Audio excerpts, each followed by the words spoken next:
We're just sticking with the range. The Jinx is going to be locked in here for Gumayusi. We know that this works very, very well. Into the Xayah, added protection with the Tahm Kench as well. And Rakan, pretty obvious to have those the Lover's Duo there towards the bottom side. Could be an opportunity. Prone to being punished, right? And that for me is a big difference maker. These are some fun champions. There are a lot of fun. I imagine Gwen makes sense. Do think that there we go. Going to be so reliant on Beryl and Pyosik to work in perfect tandem to start off these fights. And starting fights into Cassante, Poppy, and Kench, it's about as unfun as it gets. See how it's going to go, as Rakan does have that 8-0 record that we illustrated, and they're also already going aggressive. Gumayusi with the Rockets actually fighting back very nicely though. Yeah. With that ward down, does spot Owner moving up the river. And there is the Tahm Kench aggression. Beryl going to take that rocket back to the tower. Yeah, I don't think he's going in any further. Yeah, exactly. Beryl's level 1.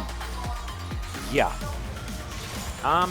Can he finagle a way out of this is the question, as Owner throws a buckler at him and he's just dead. The answer is he cannot. Deft also may not be able to, does have to flash as Pyosik walks over a ward. T1 is not happy. Yeah, is he about to get solo killed? No, he's just gonna flash. Easy. Surely. He has flash. Owner is there though. Yeah, Owner is here. As the Abyssal Voyage does come through, Pyosik is going to pop out of that brush. Owner taking a fair bit of damage. No one's dead just yet. Super good about that is Owner. Yeah, this is not looking great here for BDD. Steadfast Presence going to be there as Faker down very low. And that means that BDD is able to get himself out of the way. And Shroud, pretty powerful. Pyosik does have a slight level advantage, but as you can see, buy into Poppy, ladies and gentlemen. Not exactly the most fun, as there's a heroic charge. And Pyosik realizing that this is not the kind of fun that he's looking for. There's first blood. Oh, sorry, second, as Perfect is also going to get solo killed by Zeus. One of the best top laners in the game. Well, now maybe he can get carrier. Barry's going to have to flash as Pyosik walks. The Abyssal Dive does come on through here as the Blade Caller coming down. So another visit to the bottom lane is going to go unsuccessful here for Pyosik as we have a look at this one more time. So what's really big here is that even though Owner is a level down, he actually does a really good job of having Pyosik tank. So because the Raptors are actually aggroed onto Pyosik, he takes so much more damage than realistically he should, as here, just a level timer. This is just fundamentals, right? Yeah. Perfect gets read perfectly by Zeus, pardon the pun. And not for the fact that Perfect is getting solo boloed. Yeah, that's not great. As Carrier is also taking a fair bit of damage. Nice square. And Owner is back here once again. Another Abyssal Dive going to come down as there's the knock-up. Pyosik does have level 6. Now they might be able to turn onto Owner here.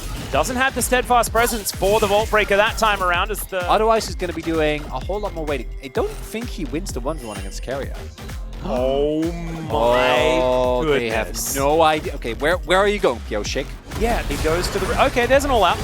Perfect, looking to try and dash his way out of this one. He has the needlework. He's trying to dodge. Oh! Is it going to be the return? It's not. Zeus is going to get another solo as Owner finds some knockups here. Deft with that Featherstorm getting into the sky. The quickness is good, though, and Owner should be going down, but no, the Devourer is going to be there. Owner is spat out. He's got the huge shield. Is now BDD. Perfect execution, but into the back line. That's a kill for Gumayusi. He's been waiting for the entirety of game 1, and now this one. Super Mega Death Rocket sails by, though. And Beryl, he will live for at least a couple more seconds. And Carrier gets over that wall. Can he survive is the question. Perfect STP, doesn't want to commit, doesn't look like it. Yeah, BDD into the Shroud, doesn't get the backflip. And so Gumayusi will survive for the moment. Beryl is trying to battle dance his way around. They're alive for the moment as these rockets are flying in, but BDD just going to be taken down. It's a double in the end for Gumayusi, sort of an extended triple. 3-0 now. As, again, take a look here, Zeus doesn't miss with these Qs. He does not. Stands up perfect, and he almost turns it around as well. If the solo kill hadn't happened, maybe would have had enough damage, but yeah, not going to be enough. Sometimes he just has too many buttons, does good old Cassante, and this was crazy. And it looks like Owner overstepped. So much damage goes down into this Poppy, who then gets saved by Carry. And look at Guma. How much autoing he's actually able to do here. And then Faker, teleport actually really big, is able to make sure that Barrel also doesn't get to escape. And then this is just very leisurely played out, right? BDD hits that E, maybe they kill Guma on the back end of it, so I think the flash investment makes sense, but Guma finds a sidestep, and then at this point, Carriac can just take the aggro. Very, very smooth. And Zeus with full health is very scary. Def not going to get hit by that one. Good knock up there onto Carrier, who's taking a little bit of damage.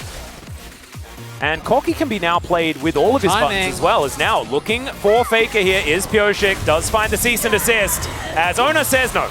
He would prefer it if they just left. BDD wanting to get this kill off on the back end as in goes Barrel. Doesn't quite get the quickness onto Faker, who just walks. He just gets himself out. Ona not going to be so lucky as BDD, oh, the gleaming quill heal is going to come on through, able to block out there as well as the tongue lash comes in. Good Vault Breaker as now Carrier's moving away and BDD very heavily because Guma, they're going to contest. Teleport coming in. Yeah, Faker teleporting forward. Doesn't have the package as now Carrier looking for the opportunity. That's Faker that takes the Cloud Drake.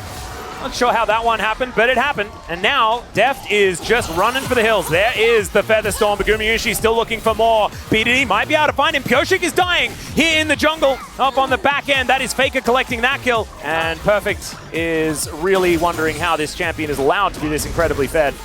And the turret going to be taken down here. Of course, this is a position that Zayas actually do perform relatively well in as a defensive champion, but when Beryl just gets eviscerated by a couple of buttons, and there are a few of them. Zeus is also absolutely massive, as we can see here. Carrier going to get engaged on one more time. It's pretty tanky, but there is Beryl. They are able to take down the Tahm Kench, and Perfect finds himself into that backline, so no real answer here as BDD has a flank angle as well. Perfect diving forward, my god, Gumayushi's going to be taken down, and now BDD, the perfect execution, he doesn't get the shuriken, but still, he's able to chase after the pop of the Ignite. It's ticking, and Beryl's able to lock it down, but the extension is so large, Zeus almost able to just clean it up, but it snip, goes Perfect. But let's see whether they can string a few of those together, because it can't stop here. As Pyoshik, he's going in. Cease and desist down onto Gumayushi, but maybe that's what needed to happen for Pyoshik as Gumayushi's bullet follows him all the way forward. And now they are in the shooting rounds. BDD, does he have the perfect execution to try and lock this one down? Zeus is all the way underneath an inhibitor turret. He goes all out, but Perfect is kind of okay with it. BDD is real dead though, and Gumayushi, he's now tidying up as the triple kill comes in, and Zeus is still alive. He went for a journey amongst as many inhibitor turrets as he could find, and it's a clean ace. Is it just the game? Oh, right. If it's the shellacking stamp, we're giving it that one. I think that one, so that's Jake Spawn Tiberia approved, 100%. But I don't know what this stamp is. Maybe it's the stamp of Gumayushi just getting into an enemy base at pre-20 minutes and killing 3 people. Zeus is just... And Zeus doing whatever this is, yeah. 2 turns. And we by himself! Guma's flashing over a wall! And in the last situation as well, like, we didn't see what happened to Perfect here, but, like, Zeus just doesn't take damage. He did in the last game. She's probably pretty mad about what happened in the last game. This time around, 7-1-3 on this Jinx. As over goes Ona, Steadfast Presence gets a fair bit of value, and package delivered! FedEx from Faker into the backline, absolutely obliterating them. That Baron was all a cunning ruse, and how many aces do you need? They don't have enough sleeves for all of these aces chronically. In fact, they do. That's 2 of them, isn't it?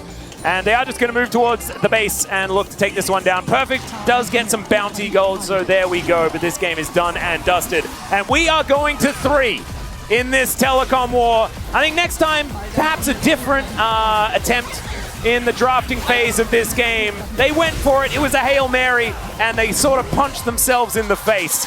T1, they'll claim it, and they'll now get themselves in a position to right the wrongs of Game 1.